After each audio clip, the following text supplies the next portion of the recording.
গাড়ির মেইনটেনেন্স, যে গাড়ির মেইনটেনেন্স করতে কি হবে। আমার ভাই ইঞ্জিন অয়েল চেঞ্জ করতে হবে না, আমার গাড়ির ইঞ্জিন অয়েল চেঞ্জ করার কোনো প্রবলেম নাই, আমার গাড়ি বছরে 3 বার সার্ভিসিং করানোর জন্যে পাঠানোর কোনো খরচ নাই, আমার এই ধরনের কোনো খরচ নেই, আমার এই ধরনের কোনো প্রবলেম নাই। নর্মাল ইঞ্জিন কারগুলোতে মুভিং পার্টস থাকে সামথিং লাইক 3000-এর মতো। আর ইলেকট্রিক কারে অন্যদিকে একটা ইলেকট্রিক কারে মুভিং পার্টস থাকে কত আপনারা আন্দাজ করেন তো? This is ridiculous. এখানে থাকে 200-র মতো, 200, 3000 আর এখানে 200, আপনি চিন্তা করে দেখেন। সো যেই গাড়িতে 3000-এর মতন মুভিং পার্টস থাকে, সেই গাড়ি যদি কোনো রকম সমস্যা হয়, 1% পার্টসও যদি ডিস্টার্ব করে সেই 3000 থেকে, আর তাহলে চিন্তা করে দেখেন ওখানে তো আপনার 30টা পার্টস ডিস্টার্ব করতেছে, এখানে 200টা পার্টস আছে, এটা যদি 1% ডিস্টার্ব করে তাহলে 2টা পার্টস ডিস্টার্ব করতে পারে। সো জাস্ট একটা পার্সেন্টেজ হিসাব করে দেখেন কি হতে পারে। এবং নর্মাল একটা জিনিস চিন্তা করে দেখেন, একটা নর্মাল গাড়িতে ইঞ্জিন অয়েল ফিল্টার আছে আপনার, এইসব জিনিসপত্র কিন্তু আমাদের কয়েক মাস পর চেঞ্জ করতে হয়, এটা মেনটেনেন্স করতে হয়। ইলেকট্রিক গাড়িতে এসব কিছু নাই, আপনার অয়েলই নাই, আপনার অয়েল ফিল্টার আসবে কোথা থেকে, ইঞ্জিন অয়েল ফিল্টার এসব কিছু নাই, এইসব কিছু চেঞ্জ করারও নাই, এইসব মেনটেনেন্স কস্ট আমার নাই, আমার এগুলো নিয়ে কোনো চিন্তার ব্যাপার নাই। আপনার মার্সিডিজ থেকে যখন আপনি একটা ইভি কিনতেছেন, অথবা যে কোনো একটা ইভি যখন আপনি কিনতেছেন, আপনি 2 বছরের ওয়ারেন্টি পাচ্ছেন। গাড়ির যদি আপনার পার্টসে কোনো যেরকম প্রবলেম হয়, আপনি 2 বছরের ওয়ারেন্টি পাচ্ছেন, 2 বছরের রিপ্লেসমেন্ট ওয়ারেন্টি পাচ্ছেন, মার্সিডিজ আপনাকে ওটা চেঞ্জ করে দিবে।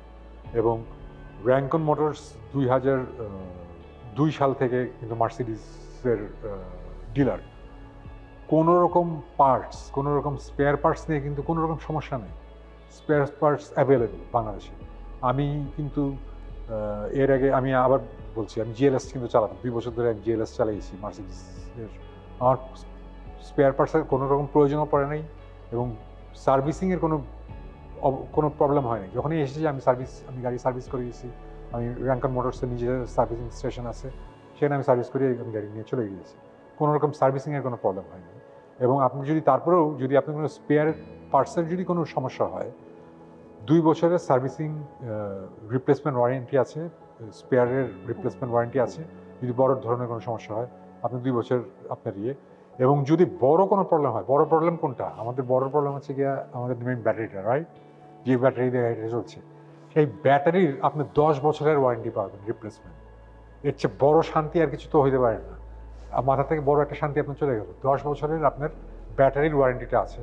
10 বছরের মধ্যে ব্যাটারির যদি কোনো প্রবলেম হয়, battery will be replaced by Rancon motors. এর চেয়ে শান্তির আর কিছু হতে পারে না। সো আপনার মেইনটেনেন্স নিয়ে কোনো টেনশন আপনার নাই। যে টেনশনটা, এটা খুব ছোট টেনশন, কিন্তু আপনি একটা ইঞ্জিনিয়ার গাড়ি নিয়ে যদি থাকেন, ওটা নিয়ে কিন্তু আপনার অনেক বড় টেনশন হতে হবে। যে কারণে আমি প্রথমেই বলেছিলাম যে ইভি অ্যাকচুয়ালি অনেক অনেক কনভেনিয়েন্ট বাংলাদেশের জন্য, বিদেশের থেকে বাংলাদেশের জন্য ইভি অনেক বেশি কনভেনিয়েন্ট। সো মেনটেনেন্সের দিকে আমি টোটালি মানে টেনশন ফ্রি।